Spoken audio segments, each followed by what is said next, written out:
উত্তরায় আমাদের উত্তরা ফাউন্ডেশনের উদ্যোগে ঈদ উপহার বিতরণ।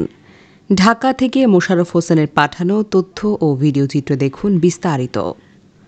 রাজধানীর উত্তরায় সামাজিক ও সেবামূলক সংগঠন আমাদের উত্তরা ফাউন্ডেশনের উদ্যোগে পবিত্র ঈদ উল ফিতর উপলক্ষে শতাধিক সুবিধাবঞ্চিত মানুষের মাঝে ঈদ উপহার সামগ্রী বিতরণ করা হয়েছে।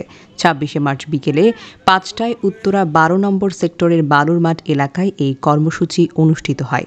এতে সংগঠনের সকল উপদেষ্টা, শুভাকাঙ্ক্ষী, কার্যনির্বাহী কমিটির সকল সদস্যসহ অন্যান্য সদস্যরা উপস্থিত ছিলেন। দীর্ঘ ৪ বছর ধরে আমাদের উত্তরা ফাউন্ডেশন অসহায় ও দরিদ্র মানুষের জন্য খাদ্য, বস্ত্র ও চিকিৎসা সহ বিভিন্ন সেবামূলক কার্যক্রম পরিচালনা করছে। ভবিষ্যতেও সংগঠনটি সমাজের উন্নয়নে কাজ করে যাবে বলে জানিয়েছেন সংশ্লিষ্টরা।